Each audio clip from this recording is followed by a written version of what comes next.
And what is up, college football fans? I'm Doug McCain here for Chat Sports, and we're going to talk about last night's national championship game, Clemson, Bama 4, what went down, how it go down, what it means for both programs moving forward, and will we see Bama Clemson 5 next year? So we're going to get right into that.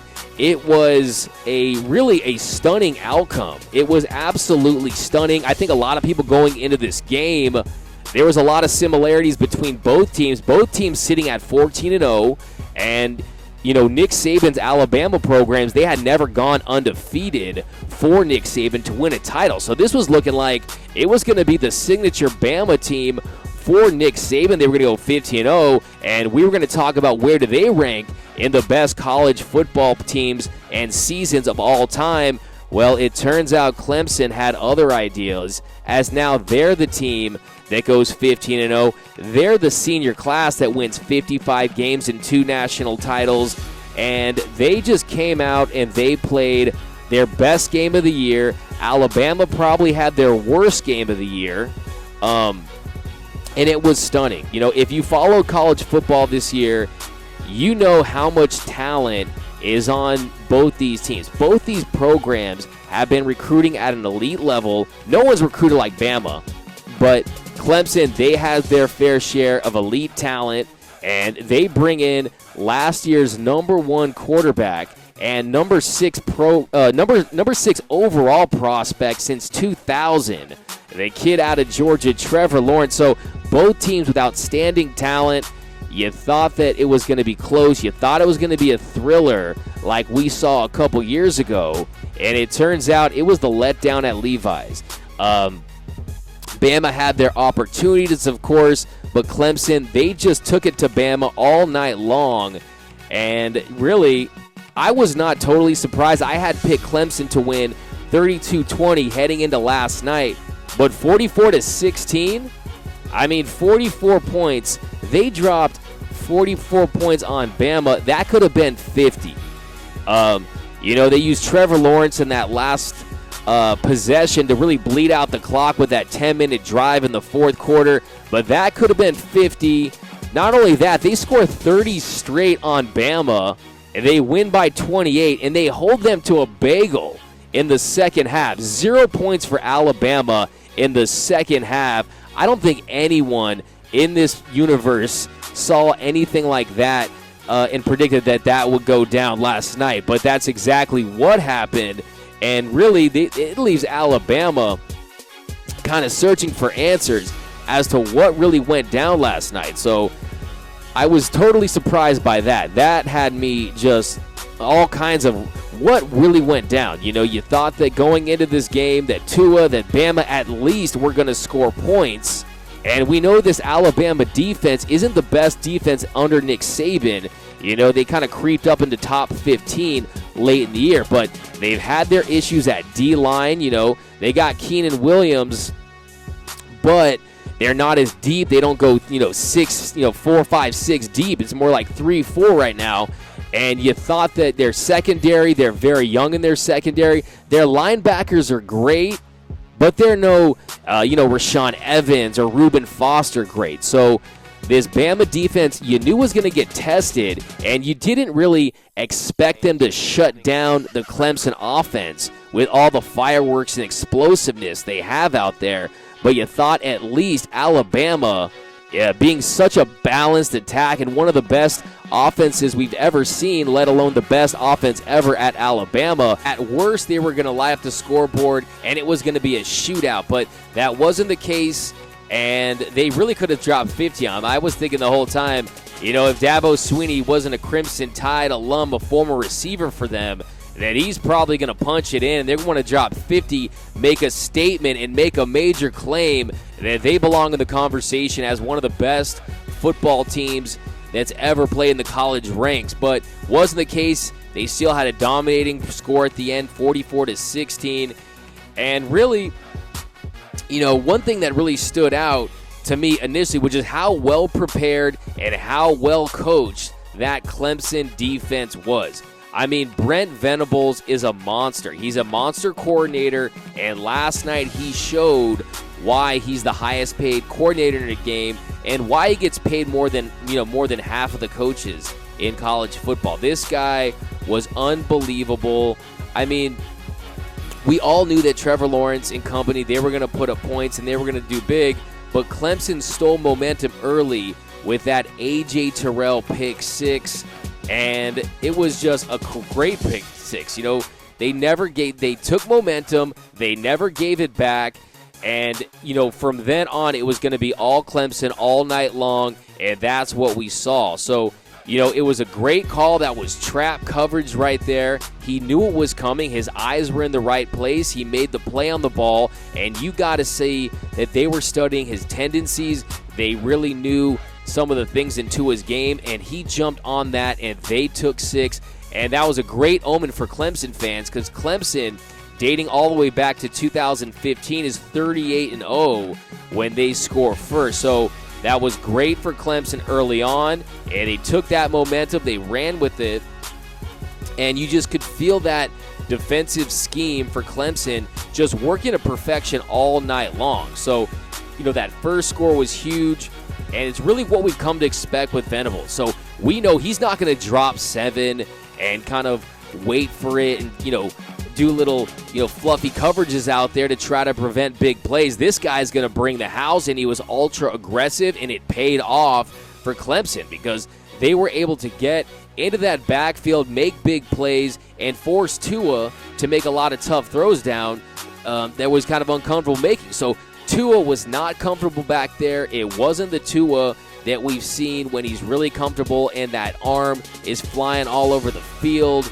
It was a Alabama team that looked like they needed a breather. They looked like they had no answers for this Clemson front. So, you got to love what you saw at Clemson. You had guys like, Trayvon Mullins had a huge game, A.J. Terrell, and even Mullins, when he was cramping, Mark Fields, he comes in, he gets that he has 2 great plays, 2 great pass breakups. So it was all working for Clemson last night.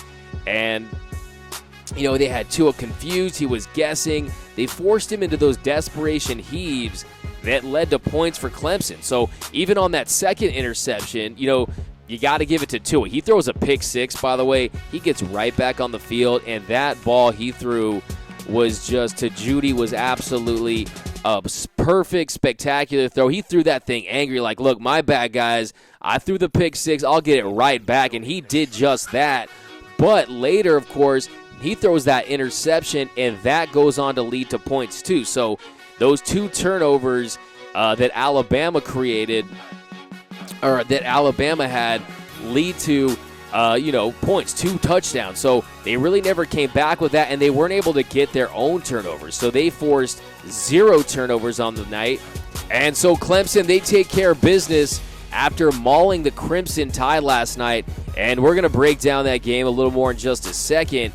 But first, a little more about Alabama. What does this mean for the Crimson Tide program after getting smoked last night, 44-16? Does Alabama have to make any changes? Does Nick Saban and his the Nick Tater, does he need to make any changes as far as how he's running the program right now?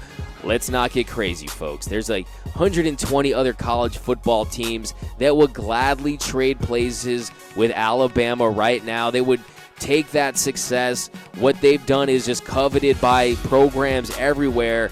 Let's not get crazy. Alabama's going to be fine.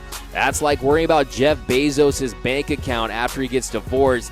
They're going to be just fine. But I will say that a little bit of Alabama took a hit last night. Nick Saban took a little hit. I mean, I have nothing but respect for everything that he does as a disciplinarian. The way he runs his program is well documented. But how many times has Nick Saban really, ever won a game as far as, not having just an outright talent advantage? With Alabama and the Crimson Tide, they've entered that rare company in sports where it's only a story really if they're losing. You think about the losses with Alabama more than you do the wins, because their wins, with the exception of, last year's Georgia comeback, you think of the losses. You think of the kick six with Auburn. You think of the first Clemson epic game. You think of this year, and then you think of the 2014 Ohio State team. So it's more about the losses with Alabama, and that's definitely a good thing. It just means that the expectations every time you step on the field is that you're going to put another dominating performance. But this Alabama machine, they've been churning out NFL draft picks year in and year out, and there's a reason why Alabama, they're just dominating the recruiting trail, and the reason is they come into your household and they say, hey, you're going to come to Alabama. We have all the resources. We have the highest paid strength and conditioning coach in the nation, and we're going to get you ready for Sundays, and his track record speaks for itself. During Nick Saban's decade at Alabama, the Tide, they produced 22 first-round picks since 2008. The most in college football. So he's developing NFL talent, and, that's kind of how they build themselves there as an NFL factory. And those numbers, they're going to grow. Keenan Williams, Jonah Williams, the D tackle and the O lineman, they're guaranteed first-round picks. So that number is now going to be 24 since 2008. And those are big-time numbers. But as far as Alabama goes, it's razor thin at the very top. Last night would have been a coronation for Alabama, and they would have gone 15-0, and they would have dominated, most likely any other team other than Clemson. So now it's not about Alabama versus the Georgias of the world or the Notre Dames of the world. It's about Clemson right now. They are the only threat to me as of right now for Alabama, and they're making it really, really tough on the Crimson Tide. Does Alabama have a Clemson problem? I wouldn't go that far just yet because they are 2-2. So let's see what happens next year. It's almost a foregone conclusion at this point that these teams will probably meet again. I'm sorry, college football fans. I'm sorry, people everywhere that aren't excited about this matchup. To me, I love it because these are the best players in the country and the most amount of talent going at it. So I'll take it. I mean, if they made 5 Saw movies, 6, 7, 8 Saw movies, we could have more Clemson, Alabama. But back to Nick Saban, his formula that, he labels the process, it's definitely worked. It's definitely worked to unprecedented levels of success. But does he need to change a couple of things in his program? What we saw in this game, it was really the difference between a team that had continuity in the coaching staff with really great coaches and stability versus Bama, who's had 13 different position coaches and coordinators since the last time these teams faced off in the national championship game a few years ago. Now, their offensive coordinator, Mike Losky, he was, a promotion from within. He's now off to Maryland. He had a great year. He was for 14 games. That offense was one of the best in the country, and he won the Broyles Award for the top assistant coach. So he's had a great year, but in that last game, he really got exposed a little bit. But with Alabama's assistant coaches, we're not seeing these Kirby Smarts, these Jeremy Pruitts that we're used to seeing in years past. That stability and continuity that I think Clemson's really benefited from. And not only that, you got these coordinators that are staying at Clemson. They're becoming more and more familiar with these Alabama tendencies, and it really paid off last night. So where Bama feels like this machine with, future high picks in the draft coming into Alabama, you come pay your dues for 3 years, and these coaches coming to Bama, they kind of vault themselves into new jobs. There's this sense that the program feels a little exhausted, and they just kind of feel a little cold. Like, where's the personality? They kind of lose their zest a little bit, with all this turnover every single year. Whereas on the flip side, it's about this fun. You got, Christian Wilkins, he's giving Dabo Sweeney wet willies, at the podium and all that stuff. And, the fun is injected into that program, and it's not like they're not producing NFL draft picks themselves. Dabo got there They've had 7 picks in the first round. This year, they're probably going to outnumber Alabama with picks with Cleveland Farrell, Dexter Lawrence, and Christian Wilkins. So they're probably going to get more picks in the first round this year. And with them, it's all about, you come in, and it's really this family atmosphere with the Clemson program, and you kind of get to know these players. He lets their personality shine a little bit. Whereas Alabama, it just feels very robotic. You see their fans leaving games early in some of their blowouts, and Nick Saban's kind of addressed the fan situation with Alabama that he has an issue with some of them leaving early. It seems like maybe it might be just slightly getting just a little stale at Alabama, and you kind of want to hopefully, if you're an Alabama fan, you hope a loss like this, kind of makes you evaluate certain things and kind of injects new life and new purpose into that program, because Bama, despite being this juggernaut, it always feels like we're going to get the next crop of talent in, they're going to go to the pros, and we're going to get a national championship. But as Clemson showed us last night, there's different ways to go about this whole dominating thing and this whole program culture thing. And, what works out for Clemson might not work out for Alabama and vice versa. But, it's just something to really think about. So, going back to the game, the score doesn't really tell the whole story. So, Bama, they would have won last night. Like, there's a couple plays, 7 or 8 plays, they go differently. Alabama wins last night, and we're mentioning them with the all-time great. So, how many games can you confidently say that a team that lost by 28, they could have won? A team that lost by 28, they could have won. But let's look at it. It was 16-14. It looked like it was going to be a back-and-forth affair. Bama, they were actually trailing 14-13 on that 1-yard line before that false start came about. They could have easily punched that in and taken control, but that false start, that led to that field goal. And, they had 4 trips to the red zone, and they got 1 touchdown out of it. So 4 trips to the red zone, only converted once for a touchdown. And that's kind of where the game was won, because Clemson at the time, they're getting into the end zone, and Alabama was just unable to match that. And, of course, there was that one ridiculous 4th and 6 early in the third quarter. Everyone in the stadium knew it was going to be a fake. It was just like every single person that was watching that game, it was the most obvious fake by Nick Saban. And that was this very surprising thing, too, because it was like Nick Saban was panicking way too early in that game. He really should have just, if he wanted to go for it, line it up, take their best play. But when I have my mom who's texting me, it's watch for the fake, and she watches like 3 games a year,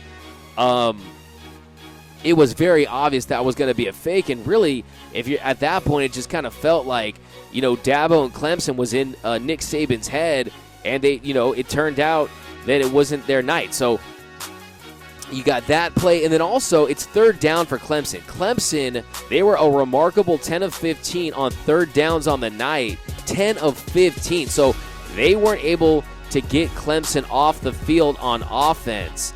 And we're not talking about 3rd and inches.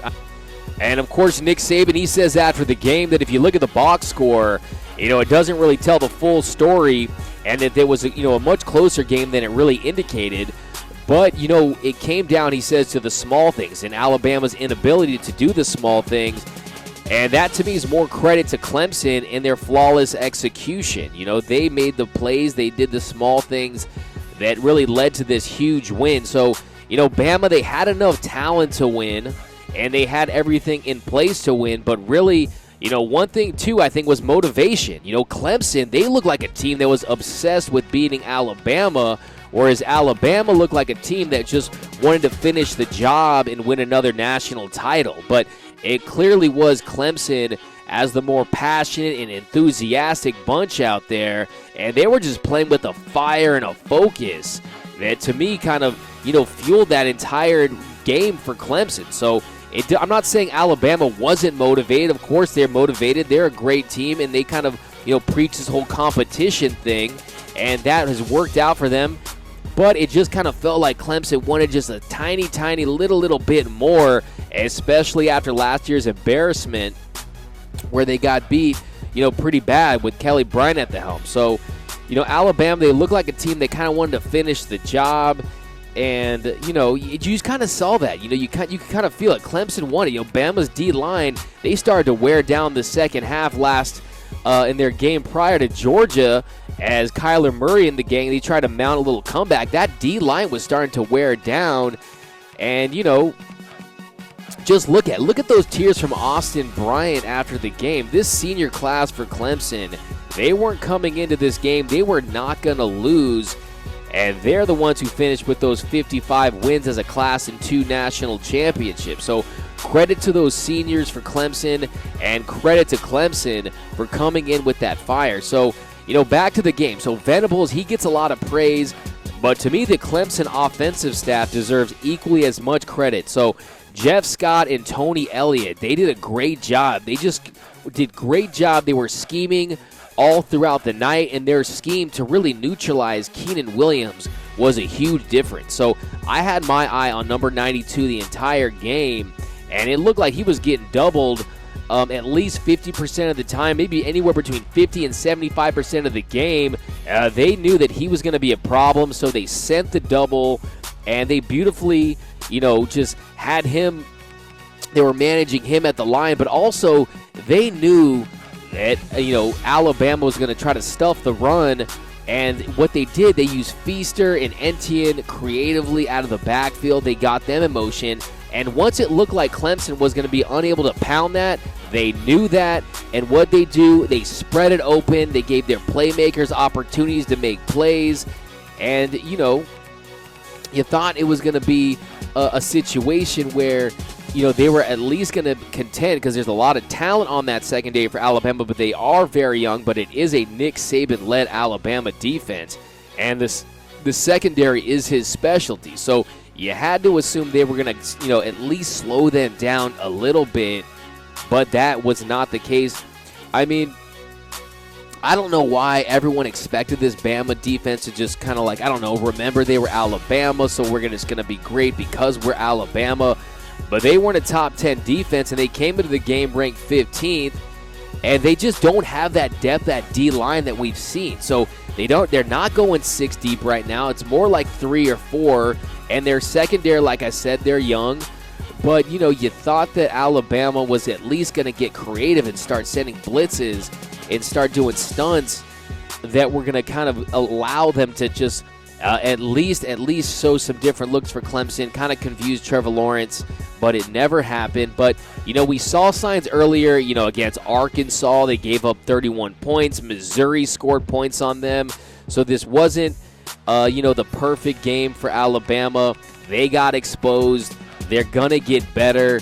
And it was really a difference in the game was that offensive game plan, not only to score points, but also to keep Keenan Williams at bay, as and allow Trevor Lawrence to get back in the pocket and make his reads. But so Trevor Lawrence, this kid is a flat-out stud. I mean, this guy is a straight-up baller, and he becomes the first true freshman to win a national championship since Oklahoma's Jamel Holloway in 1985. And in that case, he was kind of more of a traditional wishbone running style quarterback, whereas Lawrence, he does it in the air. So he's the first real, pass-first quarterback as a true freshman to win a national championship.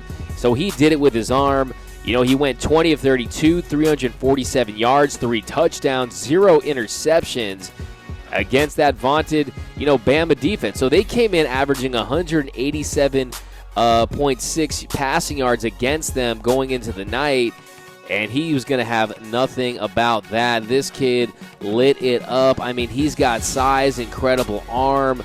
He makes the right reads. He doesn't turn over the ball. Okay, I'll stop. All right, no, he's got, he can get on the ground. This guy can do it all. You're going to hear how great this kid is for a long time. He's got the hair. He's got, move over, Troy Polamalu and Clay Matthews. This kid's going to join you on the all-football hair team pretty soon.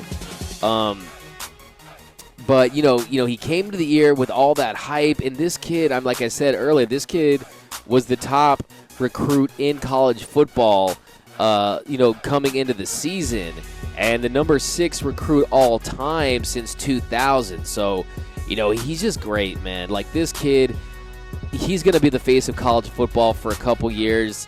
He told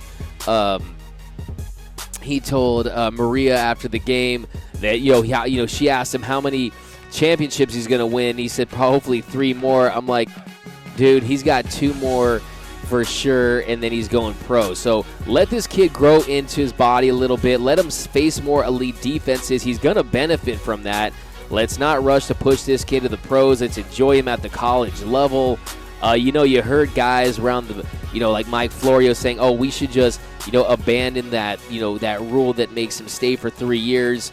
It used to be actually 4 years until the AFL got involved, and they were drafting guys their junior year. So that's kind of why the NFL went down to 3 years. But I think we're a little ahead of ourselves, if we think that he's just going to come in and get drafted. Now, I could see a situation maybe in the future where you could draft college guys, draft their rights, and stash them, allow them to compete in the pros, kind of like what Red Auerbach did with Larry Bird and the Celtics back in the day. And so Trevor Lawrence, he's going to be just fine being in college, winning Heisman trophies and potentially national champions, all that stuff. Who knows what could happen, but he does look like he has a bright future at Clemson. So let's not rush this kid to the pros just yet. The cliche, the best time of your life is college. That's a cliche because it's 100% fact. I think anyone who's ever stepped foot on a college campus will agree to that. And Trevor Lawrence, he's going to be a star for a long, long time. And tomorrow, we'll think of yesterday really as his coming out party, the way he carved up that Bama defense. So, and just like that, folks, college football, we're wrapping for another year. College football is like a great vacation. It's like the weekend. It goes by way too fast. But before you know, we're going to be talking about spring practice, fall camp, and another year will be upon us. So hats off to the Clemson Tigers.